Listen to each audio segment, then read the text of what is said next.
Hello, future officers. Not every news is relevant for your UPSC preparation. Hi, my name is Rohit Garcha, and I'm here to bring you the 25 years experience of Abhimanyu IAS, which has given more than 2200 selections since 1999. This is a 7-minute current affair series called To the Point. जिद से जीत तक. Hi everyone, I hope every one of you is fine and जो आपकी तैयारी है बच्चे वो on point चल रही होगी अभी. लास्ट का ये स्ट्रेच है तो थोड़ा सा रिवीजन के ऊपर आप थोड़ा जोर रखिएगा. अभी तक जिसने टू द पॉइंट को रिलीजियसली फॉलो किया है, सही से फॉलो किया है, तो आप लोगों को मैं सजेस्ट करूंगा कि अगर आपने नोट्स बनाए हैं तो उसकी रिवीजन जो है आप ज़रूर शुरू कर दीजिए. अभी स्टार्ट फ्रॉम की पहली 5 वीडियोस की आप रिवीजन कीजिए, पहली 6 वीडियोस की रिवीजन कीजिए इस हिसाब से, ताकि आप फेब तक आते आते जब तक आपके फॉर्म्स आएंगे तब तक आप थोड़ा सा कंफर्टेबल सिचुएशन में पहुंच जाओगे. Same goes for the people जो लोग क्लास अटेंड करते हैं, राइट, जिसका बाय द वे उसका लिंक भी आपको इसी वीडियो के नीचे, कंप्लीट क्लास का लिंक भी आपको यहीं पे मिल जाता है.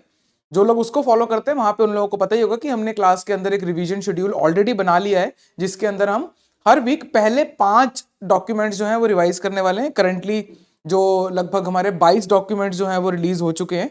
22 डॉक्यूमेंट्स की क्लास हमारी ऑलरेडी लग चुकी है. दैट मीन्स कि अगर आप इफेक्टिवली देखेंगे तो अगर हफ्ते में हम 5 रिवाइज करते हैं, दैट मीन्स कि आपका महीने के अंदर 4 5 से 20 डॉक्यूमेंट्स रिवाइज हो जाएंगे. और उसके बाद में रिवीजन को हम साथ साथ करेंगे कि जैसे सेम डे अगर जैसे डॉक्यूमेंट नंबर 26 रिलीज हो रहा है तो उस समय हम डॉक्यूमेंट नंबर 26 के साथ साथ में डॉक्यूमेंट नंबर 24, 25, 26 ये तीनों चीजें रिवाइज करके आएंगे नेक्स्ट क्लास से पहले. एंड इवेंचुअली हम पहले वाले का भी शेड्यूल उसमें ऐड कर देंगे ताकि सेम डॉक्यूमेंट की एटलीस्ट आपकी 3 रिवीजन हो जाएं. राइट, तो this is the strategy that we are going for. And किसी ने अगर अभी तैयारी शुरू नहीं करी है या सोचा है कि करंट अफेयर्स लास्ट में करने हैं, तो आई वुड सजेस्ट कि आप जो वो फुल क्लासेस हैं उसके साथ में जो आपको डॉक्यूमेंट अटैच्ड मिलता है, राइट, तो उसको आप करना शुरू कर दीजिए. क्लासेस आप अभी आप नहीं लगा पाएंगे क्योंकि लंबा प्रोसेस हो जाएगा वो आपके लिए. आइए बच्चे, आज के टॉपिक पे हम चलते हैं, that is climate change performance index 2024.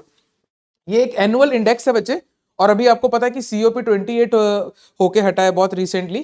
तो अब आपको बहुत सारे इंडेक्सेस देखने को मिलेंगे, है ना, कि ये इंडेक्स आ रहा है, उन्होंने कोई पैक्ट बनाया है, जैसे क्लाइमेट पैक्ट है या कोई और हेल्थ पैक्ट है, तो उसके सपोर्ट के अंदर आपको बहुत सारी रिपोर्ट्स आती हुई दिखेंगी.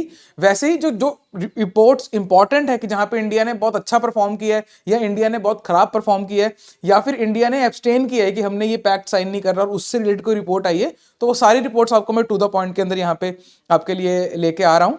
उसका ही ये पार्ट है बच्चे. आइए बच्चे देखते हैं. तो फर्स्ट ऑफ ऑल तो ये जो रिपोर्ट है बच्चे, इसमें आपने ध्यान, पहली चीज जो रिपोर्ट्स वगैरह में ध्यान रखनी होती है, हालांकि यूपीएससी ने पिछले 2 साल में नहीं पूछा है, पर उससे पहले यूपीएससी का बहुत ज्यादा ट्रेंड था कि वो पूछता था कि ये रिपोर्ट किसने दी है.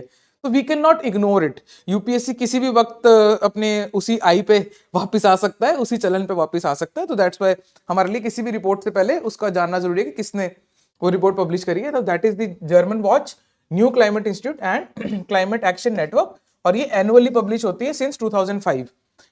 क्यों ये 3 नाम हमारे लिए इंपॉर्टेंट है? क्योंकि अगर 3 नाम है तो इसका मतलब चौथा नाम उसके अंदर ऐड करके which one of the following is not a party in publishing, है ना. नॉट वाला क्वेश्चन आपको इसमें देखने को मिल सकता है अगर 3 लोग यहाँ पे हैं, राइट, 3 एजेंसीज हैं. आइए बच्चे देखते हैं क्या इंडिकेट करता है. It indicates the climate mitigation efforts of 63 countries and the European union, right, कि मिटिगेशन के एफर्ट्स चल कैसे रहे हैं, राइट. अब यहाँ पे आप देखेंगे कि रेटिंग में अगर देखते हो तो इंडिया आपका हाई रेटिंग में आता है, तो इंडिया का रैंक बहुत अच्छा आया है इस बार.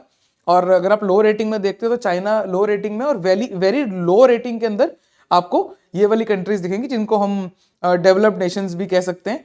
और some part of the Europe वो आपको अच्छा परफॉर्म करता हुआ दिख रहा है. इसको मैंने जो आपके लिए तोड़ा, इसे हमने G20 के अंदर भी तोड़ के मैंने आपको दिखाऊंगा कि उनकी परफॉर्मेंस कैसी रही है. परफॉर्मेंस मैट्रिक्स आप देख सकते हैं यहाँ पे कि 4 की कैटेगरीज के अंदर ये जो है इवेल्युएट करता है. That is green house gas emissions, ये नंबर 1 पे है बच्चे. इसके अलावा बाकी जो 3 है उनकी बराबर वेटेज है. तो अगेन आपका जो स्टेटमेंट बेस्ड क्वेश्चन आते हैं तो वो यहां से बन सकता है कि ग्रीन हाउस गैस एमिशन आपका 40% वेटेज ले रहा है. इसके अलावा energy use 20%, renewable energy 20%, climate policy 20%. आइए बच्चे, इंडिया की परफॉर्मेंस हम देख लेते हैं. यहाँ पे इंडिया ने 7th पोजीशन स्कोर करी है और पिछली बार 8th पोजीशन में थी. और क्योंकि पहली 3 स्पॉट्स एम्प्टी हैं, किसी का भी रैंक 1, 2 या 3 नहीं आया इसके अंदर. ये एक इंटरेस्टिंग चीज है इसके अंदर. सीधा रैंक 4 से शुरू हुआ है, रैंक 4, 5, 6, 7, राइट. तो इंडिया का इफेक्टिवली जो आपको रैंक है वो आपको 4th देखने को मिलेगा, क्योंकि 7th नंबर पे है, दैट मीन्स। आइए बच्चे, स्कोर एंड रेटिंग, ये बच्चे इतना इंपॉर्टेंट नहीं है, हालांकि आप इसको स्क्रीनशॉट लेके इसे अगर आप पढ़ना चाहो तो आप पढ़ सकते हो। मैं आपको आगे लेके चलता हूँ कि हमारा जो बेसिक कंट्रीज हैं, बेसिक ग्रुप है, उनकी परफॉर्मेंस देख लेते हैं, क्योंकि जनरली हम उनको उससे कंपेयर करते हैं। फर्स्ट ऑफ ऑल तो अगर किसी को नहीं पता बेसिक कंट्रीज क्या है तो वो देख लेते हैं हम। ये बच्चे एक इंटरनेशनल ग्रुपिंग है form by 4 newly industrialised countries. इनको हम बेसिक ग्रुप बोलते हैं, which is Brazil, south Africa, India and China. So this is called the basic group. तो इसकी परफॉर्मेंस कैसे है कि चाइना ने 51st पोजीशन ली है, राइट, मतलब अच्छी परफॉर्मेंस नहीं है ये। Brazil is on the 23rd position, जिन्होंने 15 स्पॉट्स इंप्रूव किया है, right, and south Africa it is on the 45th, और इंडिया ने सबसे अच्छा परफॉर्म किया जो मैंने आपको अभी दिखाया है। इसके अलावा बच्चे अगर आप देखेंगे तो G20 की अपने आप में परफॉर्मेंस के अंदर, क्योंकि G20 again 85% of the world economy represent करता है ना, तो मेजर इकोनॉमी ही है जो पंप कर रही है कार्बन, पंप कर रही है एमिशंस एटमॉस्फेयर के अंदर, राइट, इकोनॉमी चलानी है, इसीलिए ये सब हो रहा है। तो G20 को देख लेते हैं इसके अंदर कि इंडिया ने 7th पे परफॉर्म किया है, then we have Germany, then we have the European Union. European Union के अंदर आपको पता है कि there is more than 1 country, and only 3 G20 countries regions are among the high performers in the CCPI 2024, and that is all for today. Thanks for watching the video. This 7-minute to the point series is specially designed for your prelims examination. If you wish to cover your current affairs holistically for your mains as well as for your interview, please check out Abhimanyu IAS Current Affairs Master Course 2024. It is based on Trishul model. You will be getting 3 things. Number 1, weekly classes. Number 2, weekly PDFs of current affairs. Number 3, weekly tests on current affairs. The link to join the course is given in the description below. Zid se jeet tak. And if you are ziddi enough, subscribe for regular updates. This tailor-made current affairs master course is enough for your preparation of current affairs for UPSC Civil Service Examination 2024.